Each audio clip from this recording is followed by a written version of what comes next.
chetu cha utabiri wa nyota leo, tutachambua nyota zote 12 kuona mwezi wa 6 unawaandalia nini katika mapenzi, kazi, fedha na afya. Kama unapenda maudhui ya aina hii, usisahau kulike, kusubscribe na kuwasha kengele ama kubonyeza alama ya kengele. Tutaanza na nyota ya kwanza ambayo ni nyota ya punda.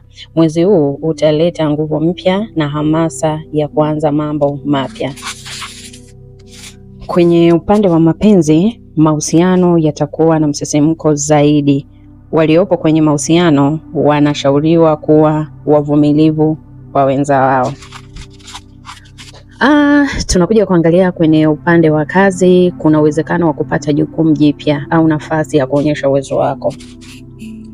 Twende kwenye upande wa fedha. Upande wa fedha, epuka matumizi yasiyo ya lazima katika wiki ya mwanzo wa mwezi. Kwenye upande wa afya, jitahidi kupata muda wa kupumzika. Tuje nyota ya pili ambayo ni nyota ya ng'ombe. Juni ni mwezi wa kupanga maisha yako kwa utulivu. Na pia kwenye upande wa mapenzi, uaminifu utakuwa nguzo muhimu ya mahusiano yako. Upande wa kazi, matokeo ya juhudi zako za miezi iliyopita yataanza kuonekana. Tegemea hilo. Kwenye upande wa pesa, wakati mzuri wa kuweka akiba ni huu mwezi. Upande wa afya, kula vyakula vyenye virutubisho na kunywa maji mengi. Tunaingia kwenye nyota ya tatu, nyota ya mapacha au nyota pacha. Utakuwa na shughuli nyingi za mawasiliano mengi. Upande wa mapenzi, kuna nafasi ya kukutana na mtu mpya au kuimarisha uhusiano uliopo. Kwenye upande wa kazi, mawazo yako yatavutia watu wengi. Kwenye upande wa pesa, fikiria kabla ya kufanya maamuzi makubwa. Kwenye upande wa afya, pata usingizi wa kutosha. Haya, tunakuja kwenye nyota ya kaa, mwezi wa kujitafakari na kuimarisha mahusiano ya karibu. Upande wa mapenzi, mahusiano ya kifamilia yatakuwa bora zaidi.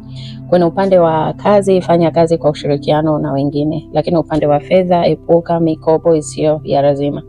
Kwenye upande wa afya, punguza mawazo yanayokuletea msongo wa mawazo.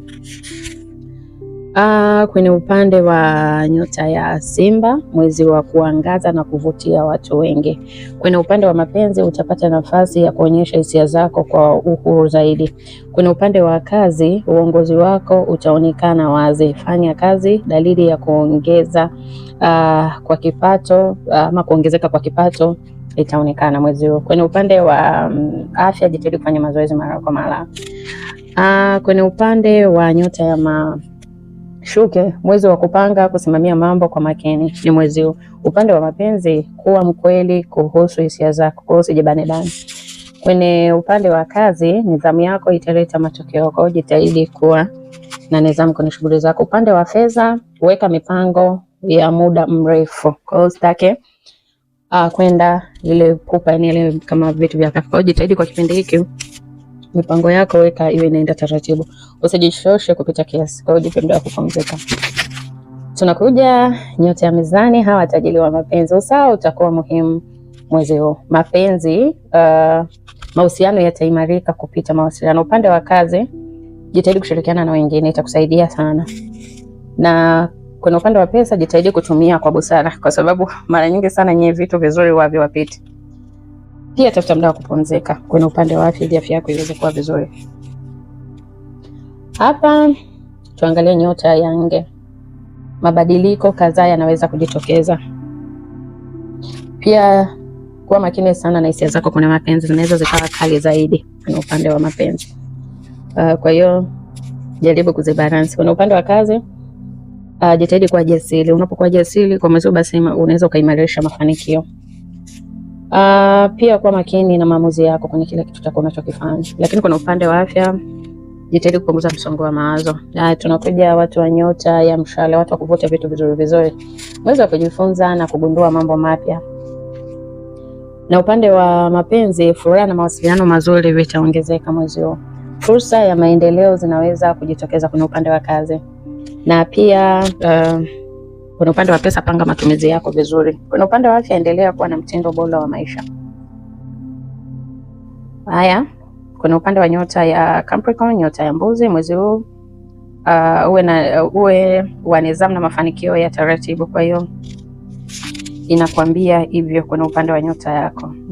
Kama nyota yako inakuongoza hivyo. Kwenye upande wa mapenzi, toa muda kwa watu unaowapenda, kwa hiyo usijibane sana.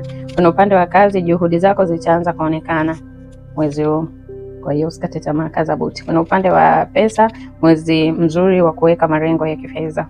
Kwa hiyo kama ulikuwa unataka kuweka malengo ya pesa, basi mwezi huu ni mzuri. Pumzika vya kutosha, jitahidi kujipa muda wa kupumzika. Tunakuja nyota ya ndoo. Ubunifu wako utakuwa juu mwezi huu. Na upande wa mapenzi, kuwa wazi, mkweli katika mahusiano. Upande wa kazi, mawazo mapya yanaweza kukuletea mafanikio. Upande wa fedha, kuna nafasi ya kupata chanzo kipya cha mapato, kwa hiyo tafuta fursa. Upande wa afya, jali afya ya akili na mwili, jitahidi hivyo, afya ya akili na mwili. Na kuna upande hapa wa akili huwa ni changamoto sana, kwa hiyo jitahidi kujali sana mwezi huu. Na upande wa nyota ya samaki, mwezi huu utatumia hekima na hisia zako. Upande wa mapenzi, upendo na huruma vitaimarisha uhusiano wako, lakini upande wa kazi, sikiliza sauti yako ya ndani, utafanya maamuzi. Upande wa fedha, epuka matumizi ya haraka, na upande wa afya, acha muda wa kutuliza akili yako ama kupumzika. Hii ndio ilikuwa tafsiri ya utabiri wa nyota zote 12 mwezi wa 6.